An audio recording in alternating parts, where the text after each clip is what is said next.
Hello, I'm George Rowe, and this is the George Rowe podcast. I just want to ask a question.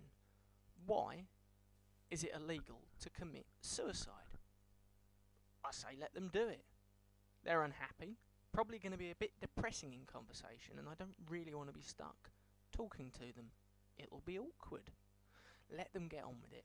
If they succeed, great. Well done them. If they fail, it's a good point of conversation for when they meet new people. You never know, the story of a bungled attempt at hanging yourself might interest people enough to win you some new friends, probably goths. That's going to pull you out of your slump, so it's a win-win situation for everyone involved. Of course, the counter-argument is that life is sacred and we should not be promoting suicide as an alternative remedy for depression. Well, why not? It will certainly be effective. You can't be unhappy when you're dead, unless religion has it right, because then you'll end up in hell. Most of what I hear about that isn't great. But even that's a bit harsh, isn't it? I mean, what if you have to kill yourself for the greater good? And I'm not being ridiculous. Imagine, if you will, you're in a huge amount of debt. I'm sure you won't have to stretch your imagination too far in these days of economic turmoil. So let's just say you have this massive debt you can't possibly pay off. However, you conveniently have a life insurance policy that can cover it and then some. So by killing yourself and making it look like an accident, you can set your family up for the rest of their lives. The wife can get the new car she wants, the kids can all go to private school, and so what if they don't have a dad? The wife is now going to be an attractive prospect for any young bachelor. She is a young, property-owning, wealthy, debt-free hussy.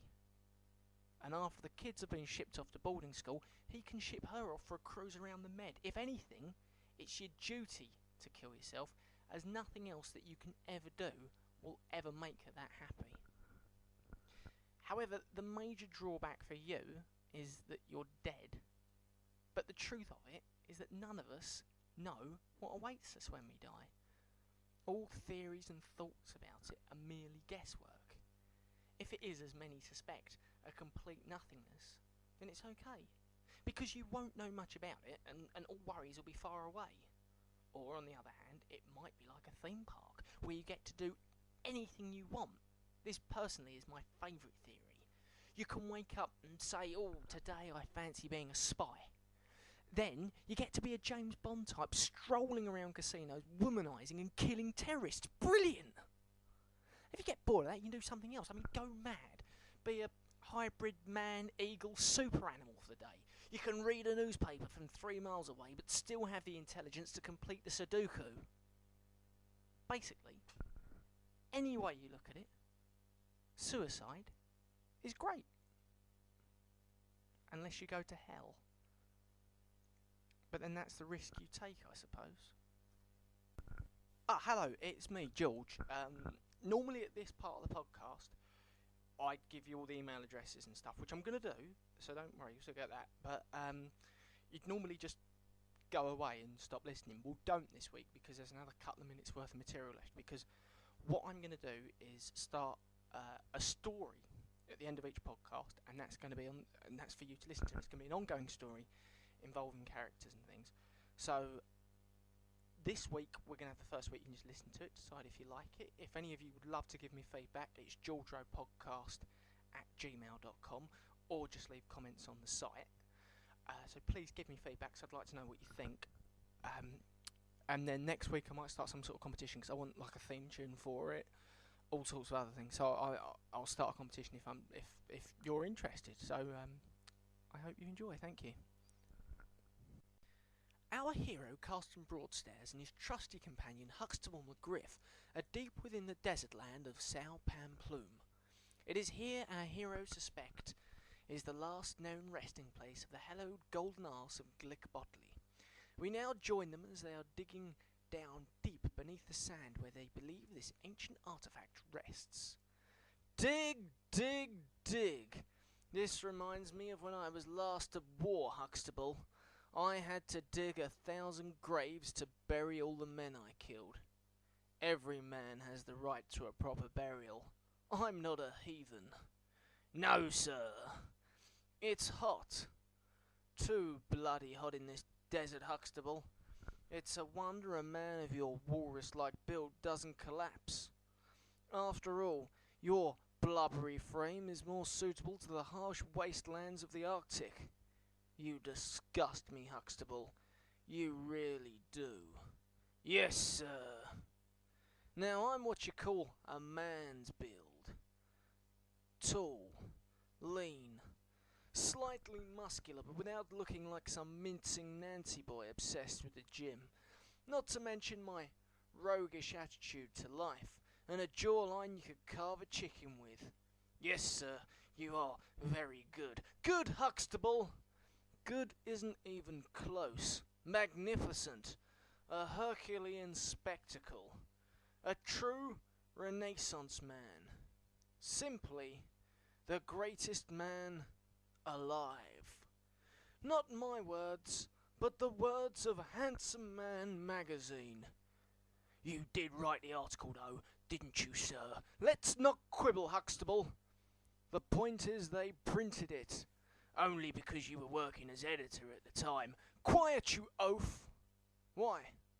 Look, on the horizon a villager rides towards us.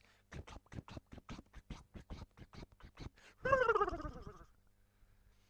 Why, good sir, I come to you as a representative of the ancient desert tribe of Shalakdoom. I come to give you a warning. Ha! Warning?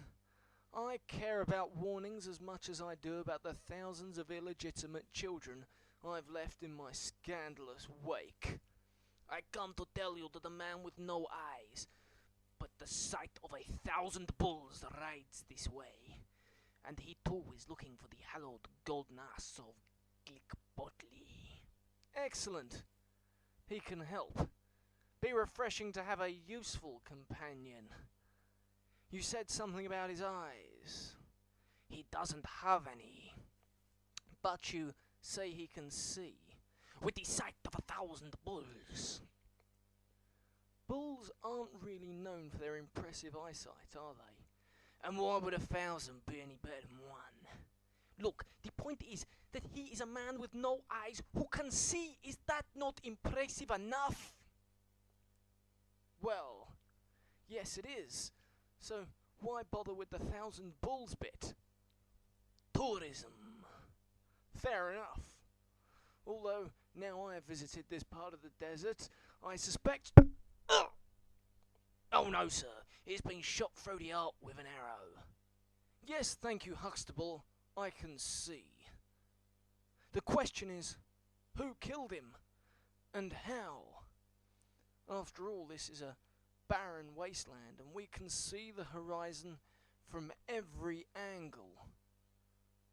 Why, yes, sir, and no one is in sight. Who could have fired the arrow? I don't know, but I intend to find out. Let's leave this hole and ride. Ride to Shalakdoom! Oh, no, not again, sir. Oh, right, here we go. Ride on, trusty steed! Yes, sir. Will Carston ever find out how the villager was killed? Will Huxtable's legs hold out for the long journey to Shalakdoom? Download next time to hear the ongoing adventures of Carston Broadstairs.